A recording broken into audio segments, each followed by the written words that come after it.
So just to start, tell us a little bit about yourself and why you were running. I grew up in the military. My dad was an Air Force officer for 20 years. We went all over the world. That was kind of adventurous until I went to 3 different high schools. That was a little tough, but I did learn I could go anywhere, anytime, and fit in pretty quickly. And I learned an important skill set during that phase of life. I could learn to work with almost anybody in all types of environments, and that came in pretty handy for the business world and, of course, public service. I moved to Oklahoma in 1983 to go to Oral Roberts University. I eventually got the ORU homecoming queen to go on a date with me. We've been married for 35 years, started our own business, had 5 kids. Our business, fortunately, has been blessed to become one of the larger independent wealth management firms in the country with $1.6 billion in client assets, and that afforded me the opportunity to serve in the Oklahoma Senate for 12 years. 10 years I was the Senate Finance Chairman, and then I was Governor Stitt's first Secretary of Budget. And we are really focused on helping Oklahoma achieve its unlimited potential for growth and prosperity. And my background with a mastery in finance, we think is what is exactly needed in the governor's office, because Oklahomans are kind of frustrated with billions of dollars of money being spent, and we're at the bottom of the pile in so many different categories. So you have served in both the private and public sector. Why are you driven to serve further in the public sector right now? Well, I mentioned our unlimited potential. Right now, there are some significant impediments to great progress for the state. So our 3 priorities to help get to our unlimited potential of growth and prosperity are, number 1, taxes. The most successful states in the country are no income tax states, and it's time for Oklahoma to become a no income tax state. We also have a plan to abolish property taxes for seniors because they're frustrated about paying rent to the government for their entire lives. Number 2 is education.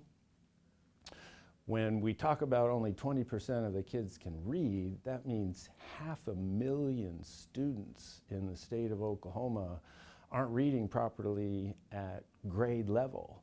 And over in Mississippi, they've developed a model with determination and discipline to go from 50th to 1st in the country. So we want to launch a statewide literacy program, just like they did there, to get kids reading proficiently. I plan on hiring a statewide literacy director and implementing what's called the 3rd grade reading gate, so we don't just pass kids along and hope they figure it out in time.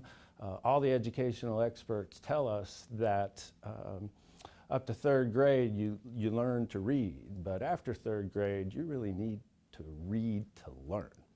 And then number 3 is foreign ownership of land. We've got this mess of communist Chinese and their cartel partners owning land all across the state of Oklahoma.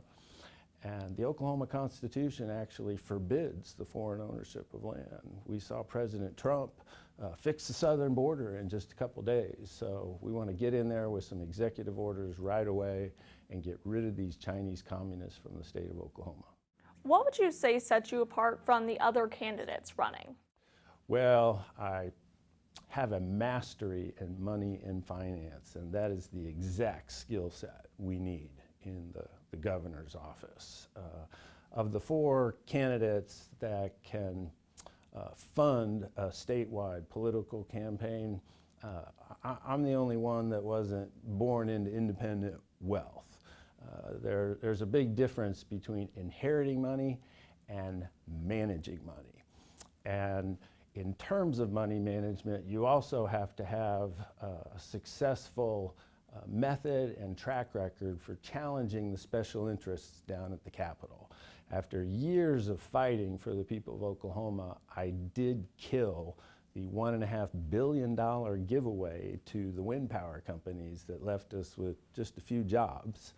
And I also rescued the nearly bankrupt pension systems that had built in a double dip for elected officials who basically got wealthy in retirement savings. And then third, I would say it's my philosophy to governing.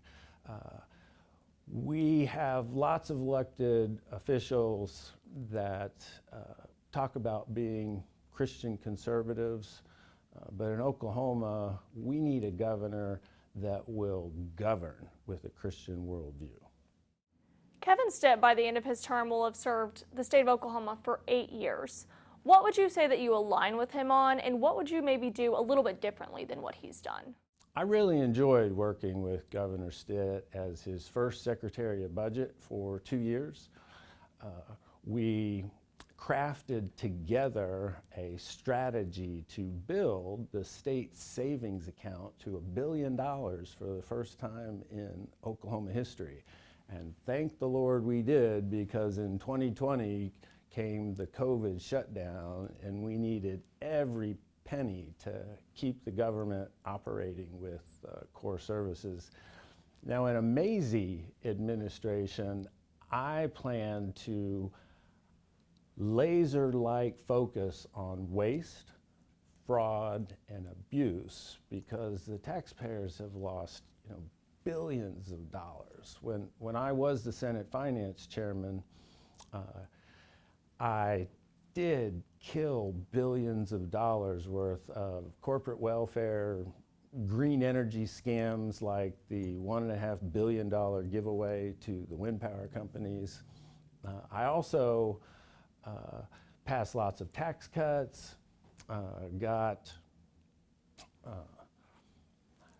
the back-to-school sales tax holiday launch, killed the death tax, and with that, we have a track record of really addressing how to manage money properly and build a method of efficiency in state government, more so than any of the other candidates in this race. We really don't have a money problem in Oklahoma. We have a money management problem. And that's the skill set that I can bring to the table. Was there something when you were serving in the state Senate or as the budget chairman in Stitt's cabinet, was there something that you didn't get to do that you would want to finalize as governor, or what was the biggest thing you learned in those roles that you would take to the governor's office? Well, in 2019, I also facilitated a state audit on the Sooner Care program. And State Auditor Cindy Byrd found $1.6 billion of questionable costs. But nobody did anything about it. There are reams of reports done by the auditor, done by the Incentive Evaluation Commission, where we could save millions and millions of dollars and therefore have some help along the way to becoming a no income tax state. We really need accountability in the system, and we need to get rid of a lot of the nonsense. That's something that I can get done. We saw President Trump, how quickly you can move to get rid of the nonsense and silliness in government if you have the political will to act. For the first time in a few cycles, we'll have a new governor, a new state superintendent, a new attorney general. How do you see yourself working with those other state leaders and the legislature? After 12 years in the state Senate, I know how the game is played at the state capitol. You always have to remember what we call the 3 Ps. process, policy, and personalities. And along the way, it's really important to put policy over politics. Now, again, I had lots of legislative successes during my 12 years of getting rid of the nonsense wind power tax credit, passing lots of tax cuts, rescuing the pension systems, getting rid of the death tax, the Oklahoma estate tax. And it is really hard to get a bill heard in committee and out of committee, let alone go through the gauntlet of the resistance and obstacles that are endemic to the system, and get a bill all the way to the governor's desk for his signature. The only way you achieve a lot of the successes that we did for the taxpayers is to work well with other elected officials and to work well with the legislature. As you're talking with constituents and traveling across the state, what is the one thing that you're hearing over and over again? What is the one call that people are asking for? What I hear all across the state of Oklahoma is that voters want solutions. You've got seniors that are concerned and scared that they're going to lose their house because of skyrocketing property taxes. You've got voters pretty frustrated that we're bottom of the pile in the country for reading outcomes and math outcomes, even though we keep pouring billions of dollars into the current system.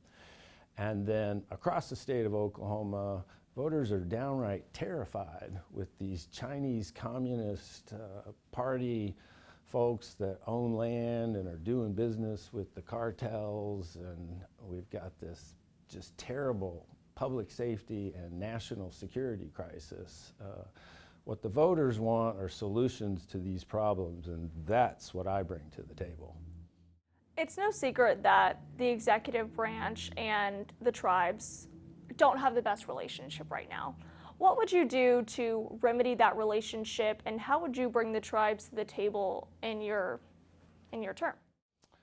Oklahoma is such a unique and wonderful place right here in the middle of the heartland. It's why I decided after moving all over the world that I wanted to be in Oklahoma.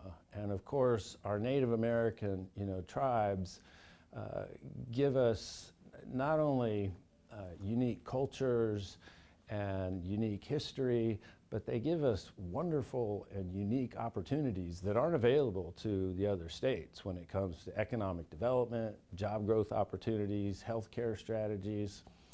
And so the role of the governor is to represent all 4 million Oklahomans, some of whom are tribal members. And I have found in my business career and my public policy career that when you work in good faith and have respect for your negotiating partners, if you will, you can get through some pretty complex issues and find results that are win-win strategies for everybody. I believe it is far better to negotiate than it is to litigate. And I'm looking forward to collaborative, successful, ongoing, respectful dialogue with our tribal Native American leaders and friends to create great opportunities and growth for the people of Oklahoma. The ad space has already ramped up quite a bit very early on. What do you make of the ads that you've seen so far, and what does the ad space look like for your future? I think it's kind of amazing that some of the political candidates out there want to flush money down the drain on lots and lots of advertising spending before the holidays, before the election, when people really, frankly, aren't paying attention. We're pretty excited about meeting people across the state, sharing with them our priorities in bold, ideas. In 2026, we will have a very aggressive media campaign to let people know of our ideas and solutions to help our schools and reduce taxes and get rid of these foreign entities. And we're very excited about winning the primary in June of 2026 because I have the resources to implement a statewide campaign. We've got a wonderful team and a massive army of volunteers, and it's the team, by the way, that beat Gettner Drummond in 2018, the first time he ran for Attorney General.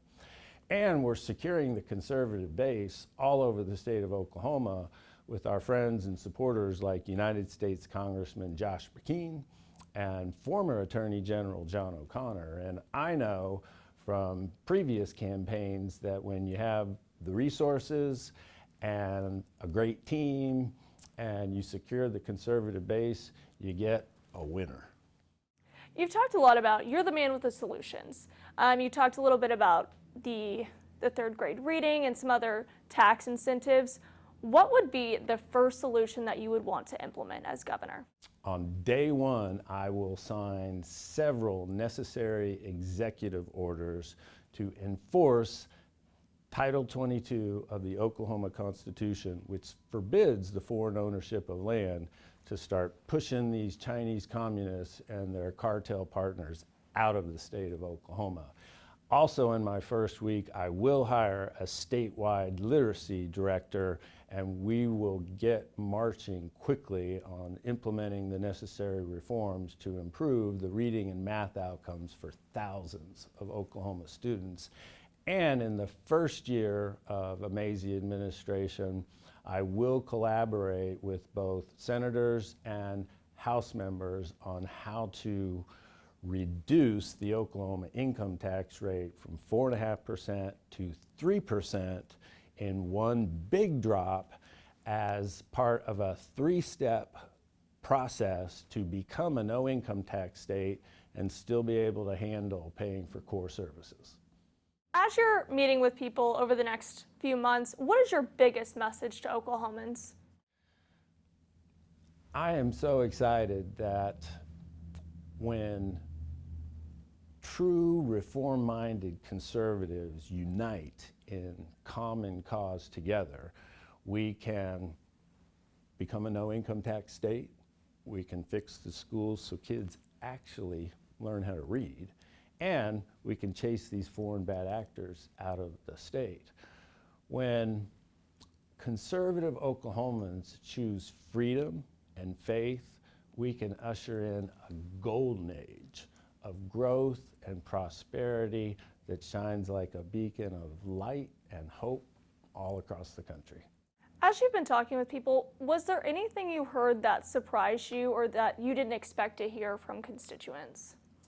Well, Haley, in one of our events, a young man asked me, Senator Mazzei, what are you going to do to improve the nightlife for the younger generation? And I was honestly dumbfounded and did not know how to answer that question. So I simply said, well, young man, why don't you contact my 26-year-old triplets and y'all can brainstorm on what would be good solutions for the nightlife of the younger generation.